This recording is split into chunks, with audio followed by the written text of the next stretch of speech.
The Chicago Bulls are 4-2 in the month of December. On today's episode, I want to look at the prior months of the Decembers for Chicago Bulls in 2023, 22, and 21, and how let's not get too wrapped up in the winning that the Chicago Bulls are doing right now. We're going to look at the slump of Coby White and how Ayo Dosunmu is coming out of a slump, how that could help Coby White play better over the remainder of the season. And lastly, we're going to look at the impact of the Josh Giddey injury if Josh Giddey ends up being out for an extended period of time. We're going to get into all that and more right after this. You are now tuned in to Chicago Bulls Central, your number one place for all Chicago Bulls news and content.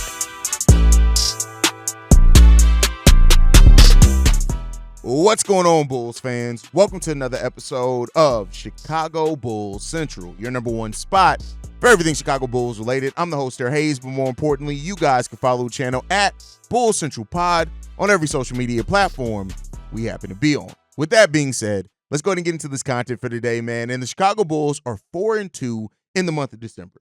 And in those 4 wins, they defeated the Brooklyn Nets. We're missing a bunch of key players. We defeated the Spurs. They were missing Wemby. We defeated the Charlotte Hornets. They were missing LaMelo. We defeated the Toronto Raptors last night. They were missing Scotty Barnes and Emmanuel Quickly.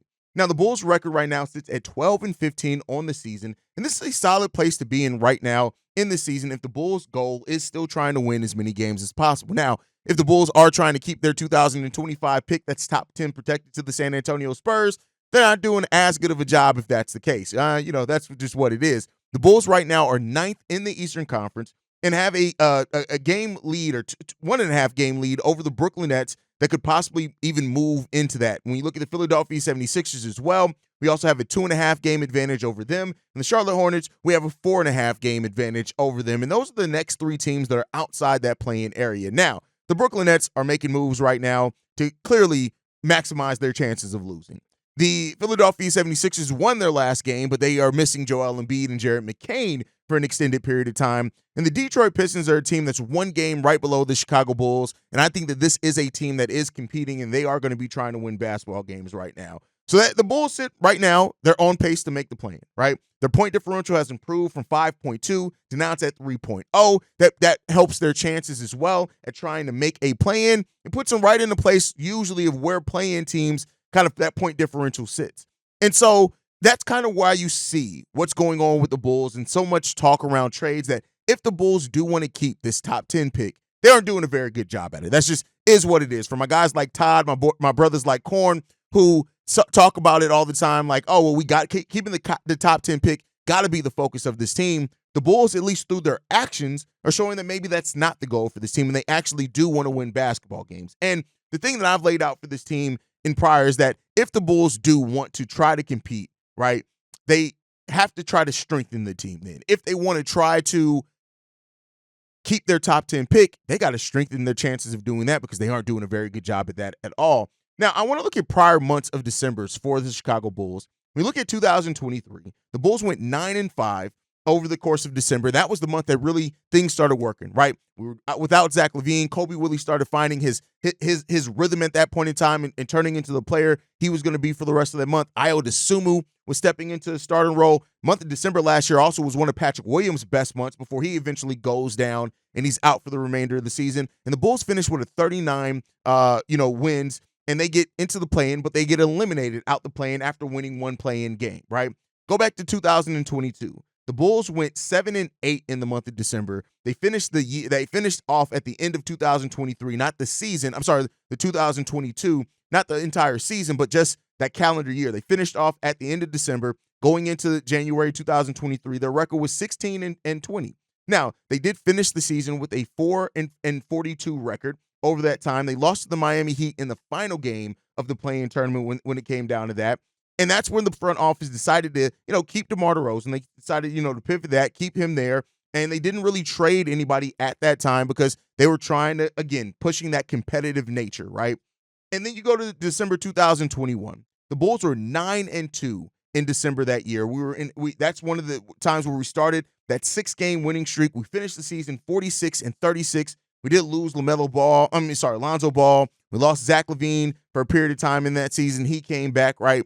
And so the month of December has always been one of those months that it provides a little bit of clarity, but it's not really what it holds up to for the Chicago Bulls. And I'm thinking that this month of December is going to be the same for this team. Now, we do finish off this month with 5 extremely tough games. That 4-2 record that we have right now can easily flip to being like 4-7, right? Is what it could end up turning into, depending on how the Chicago Bulls, play against these teams that they have coming up. And the thing is that the month of December, again, could be a month where the front office really gains clarity on what it needs to do, right? We talked about it that by January, we've gotten to see such a varying degree of opponents and everything for this Bulls team. You're kind of going to have an idea of where this Bulls team is going to sit in this Eastern Conference. And then it's up to the front office to make a tough decision on what they want to do in that case, right? Now, the Bulls face off for the rest of the month of December. We have 2 games against Boston, 2 games against Milwaukee, and the games each against Charlotte and Atlanta. We start off next year in 2025 with a game against the Washington Wizards, right? And then we go to New York, San Antonio, Indiana, Washington again, Sacramento, New Orleans. That puts you around the mid part of January, right? And so there's games in that time as well that the Bulls should be favored in. There's games that are going to be difficult for the Bulls in that stretch of time as well. And this, again, the month of December with New Year should bring new clarity, specifically for this front office. Bulls fans are always going to have their mindset on what they want to see this team do. They're going to either agree that they want to see this team win as many games as possible, damn that pick. They're going to be Bulls fans that say, hey, we need that pick because what is this team really going to be? We're going to be in the middle of the pack for forever. And it's up to the front office to use this data that they I like to refer to everything as data, right? That they've gotten on where their team stands. We'll have a nice amount of games against playoff caliber teams, a nice amount of games against teams around the same level or below us. And that's really going to kind of dictate and tell us where this team really is and where they can really compete.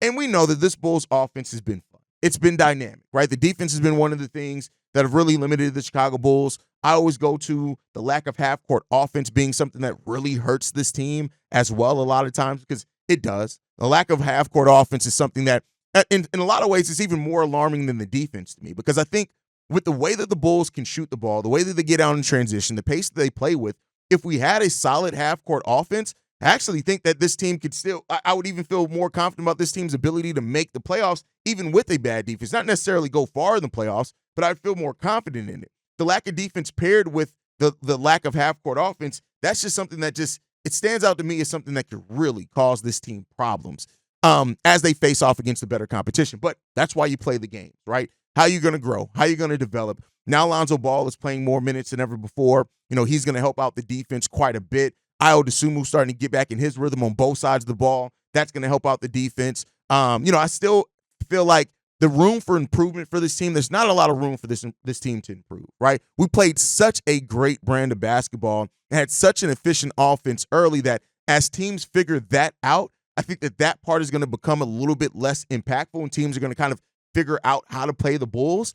And because the Bulls' defense is so bad, they're not going to necessarily have to. And half-court offense is so bad, we may not be able to adjust to that, but it's up to the Bulls to show that, right?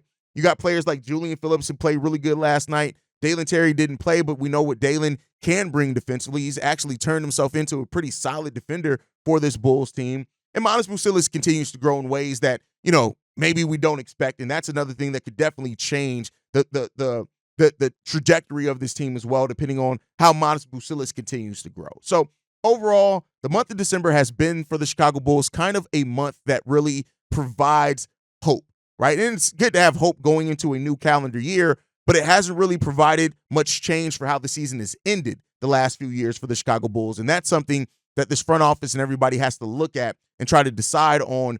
What are they going to believe? Which one is this real Chicago Bulls team, and what really is the ceiling for this team this year? And that's even if you even trust AK and Eversley to have a fair analysis and clarity of that, right? Because there's this whole thing where, that's one of the reasons why I pointed out last time, like when the Bulls last season, right, and we had the month of December that we did, and a big part of that month of December was because of the young players. We knew that DeMar DeRozan was an expiring contract. We decided not to do anything. We decided to double down once again on hope that this team was going to be able to come together and play in a way that maybe we're going to get a playoff appearance, and it did not happen. And AK is the type of GM where, and this is why I say we'll never go full rebuild. We will never have a non-competitive rebuild, as somebody worded it in yesterday's post-game show, and it was a great way to word it. We will never be a team that does that, mainly because this front office won't tank. They won't bottom out. Now, they will maybe make some moves to increase chances, but they're not going to send off a bunch of talent, right? They're going to pick a new path, if they even do that. And so we'll see what this team does, man. Overall, this month of December has been good for the Bulls. It's been good for Bulls fans to have a winning record so far. And shout out to the Bulls for being able to put some things together and win some basketball games. I mean, that's just what it comes down to. Like, they're winning basketball games, and I'm never going to be one to shit on that. But it is a 4-2 record. We got the toughest part of the month of December schedule coming up, and let's see what the Bulls bring out of that. And a couple of the players that are going to be important for this run, especially with what's going on with Josh Giddey, which we'll talk about a little bit later, are Coby White and Ayo Dosunmu. And they have kind of gone on different paths to remain this part of the season, right? Coby White is in a slump, in a bad slump right now, and it's hurting his team, actively hurting his team. When you look at it, for the past 5 games, Coby White is averaging 16 points per game. He's doing that on 33% shooting from the field, which is abysmal. 28% shooting from 3, which is not good at all. He also has a defensive rating of 118 so far this season, which is, man, that's a high defensive rating. Now, here's what I'll say with that. He's still in that time. He's averaging some rebounds. He's averaging some assists. He's doing some things in other places, right? But it's not really Coby is not having the season that we've come to expect from Coby White, right? But depending when you look at how he played last year, it's no way around it. He's not having that type of season, and we need more from him. Now, he is averaging 4.6 assists, 3.5 rebounds per game. And then when you look at it, it's such a weird thing because even with Coby White's down play right now, the Bulls are still a plus 1 point differential when he's on the court. The Bulls are still averaging scoring 2 points more per 100 possessions when Coby White's on the court. Opposing teams, by the way, are only scoring 1 point more per 100 possession while he's on the court as well. And so it's such a weird thing when you look at the advanced analytics and when you look at the box score stats. But either way, Coby's hurting his team. When you look at the last 10 games, it's much of the same. 15.5 points Coby White's averaging over the last 10 games on 31% shooting from three-point range, not good, and 36% shooting from the field. Coby White needs to be better. And the one thing that this season has provided clarity on is that, Coby White in the way that he's playing right now it's clearly not working for him. Now, it may be a mix between that and a mix between, his role and how he has to get his shots, and a mix between that and just being in a slump that Coby White goes through. When you still look at it, and I always go back to this, almost 63% of Coby White's offense are coming from above the break threes and corner threes. That's just not how he got his game. 60% of his buckets are assisted. Only 39% are unassisted. When you flip that and look at that last year, right? When you look at that, what he did last year, 49% of his shots were assisted. 50% of his offense was unassisted. Only 40% of his offense came from three-pointers. And this is why when people made the comparison like Ben Gordon and Coby White, I always balked against that because he does not take nearly as the volume of three-point shots that Ben Gordon took. And then when you look at it, most of the majority of his offense came between mid-range, in the paint, and drives. That's where the majority of his offense came at. And that's just something that we're now seeing with Coby White. Last year as well, 35% of his shots were catch and shoot. 35% of his shots were catch and shoot. When you look at that compared to this year right now, almost 40% of his shots are catch and shoot shots, right? So the Bulls have clearly changed Coby White's role, but that's not an excuse. You got to find a way to be effective and impactful, right? And if that means, and now like with Josh Giddey going down, this could open up opportunity for Coby White to be more on ball, and that would be the last bit of excuse that Coby White can give. If Coby White moves to being more on ball and still is in the slump, hey, it eliminates any of this. Well, his role changed. That's why his production changed. Yes, the role did change drastically for Coby White. And I think what we're seeing now is that Coby is better at point guard and not necessarily as better being off-ball shooting guard. Now, if he was an on-ball shooting guard and you had a point guard that can more roam around and come off screens, I think Coby White would be fine. But it's because of how Coby White's shots have changed, how much the ball has been taken out of his hands, how much he's had to adapt the way he gets his shots. And I made the same comparison last night on Locked On Bulls. What we're seeing between Josh Giddey and Coby White is the same way we're seeing DeMar DeRozan's game impact how Vooch got his shots. We're seeing the same thing. And that is what is going to be interesting to see and this is a big if, Coby White does change and get more kind of in rhythm while Josh Giddey is down. If Josh Giddey even stays down, we'll see what happens there. It'll be interesting to see what the Bulls do with that, right? What Billy Donovan and this coaching staff do with that, right? That'll be the interesting thing to see, is because, hey, you can only try to make a player play a different role so much before what they're telling you is it's just not working. Go to Trae Young and DeJounte Murray. It was clear that that backcourt did not work together, and they eventually had to move on from it, and they tried to give it a couple of seasons to work. The Bulls may do the same thing, but you only have a couple of seasons left on Coby White's contract, and you got to make that decision then, right? You got to make that decision by then on what you're going to do and what role you want Coby White to play on your team going forward. Coby also has to own this himself. You got to take this to the chin, my boy. You're playing bad. You're playing extremely bad right now, and you're actively hurting your team on both sides of the ball with your decision-making, your bad shot taking at times, your inability to hit open shots. Coby White is hurting the Chicago Bulls right now with his play. Now, he does deserve an opportunity to work out of it. We've seen cold slumps between players before, and I'm telling you guys now, for those that are typing, well, the Bulls need to trade him. If you think you can trade a player while they're in this cold of a stretch and you're going to get anything back, y'all about as bad as AK and Eversley and when they decided to move off players in the past. We can't complain about, you know what, I'm just going to leave. That'll be a video for another day. Because Bulls fans, y'all are really starting to turn into Bears fans on me, and I don't know what's going on there.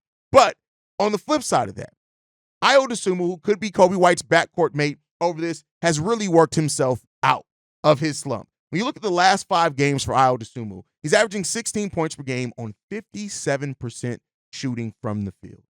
57% shooting from field. He's also back to shooting the ball 50% from 3 over the last 5 games. He's averaging almost 5 rebounds and 6 assists per game in that time as well. When you look at the last 10 games for Ayo Dosunmu, really good there as well. 15 points per game, 5 rebounds, 3 assists. He's shooting the ball 40% from three-point range and 56% from the field overall.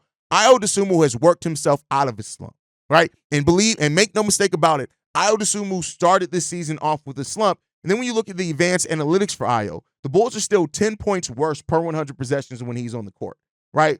And that's something to look out for, but it's changing, right? And it is what it is. We're gonna get better in that. He's starting to improve. 2.7 points per 100 possessions over the time. Defenses, the opposing teams are still scoring 13 points more when Ayo Dosunmu was on the court per 100 possessions. But then you got to also look at where he's on the court, things like that, the runs that the Chicago Bulls have given up that haven't always been on Ayo Dosunmu.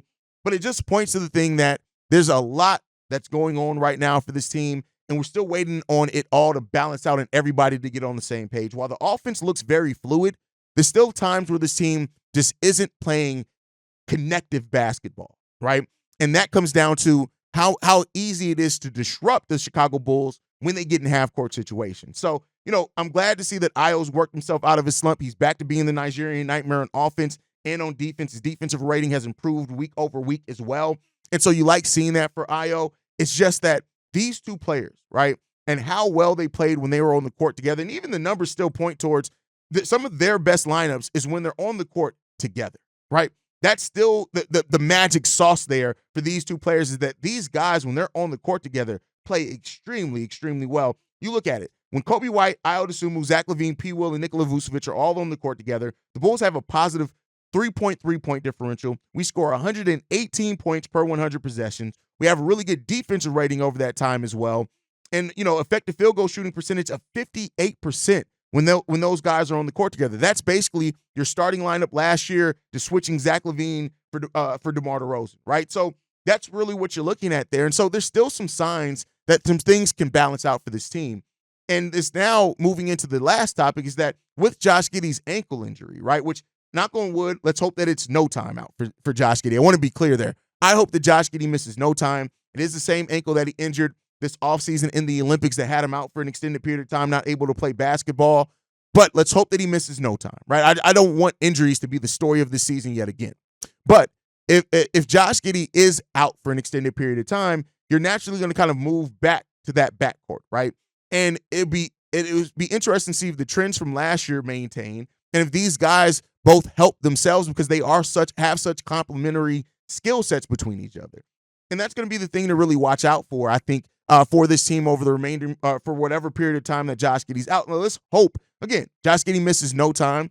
He did go down. The way he clutched that ankle, I think he did kind of walk off. He had to get helped off the court, but it's not like they had to take him off the court in the stretcher or anything like that. So let's hope that it's all positive. I'm sure we'll get an update today or tomorrow at the latest in regards to Josh Giddey's injury. I'm sure he's going to go out for MRIs if he hasn't already. And then the Bulls are going to release that information. Let's hope that it's more positive. It looked nasty. I wouldn't be surprised if maybe at the best they keep him out for the rest of this week, which would just be Thursday and Saturday. He'd miss 2 games, but he'd get an extended rest period if that is the case. And hopefully for a speedy recovery for Josh Giddey. But it's going to be interesting to watch Coby and Ayo and how much now that they are going to play more together. You're going to have, of course, Lonzo involved in that mix as well. How much better these guys play, right? And we'll see what that looks like. But let me know your guys' thoughts on everything down below. Make sure you guys are following the show at Bull Central Pod. You can send us any feedback, questions, comments, concerns.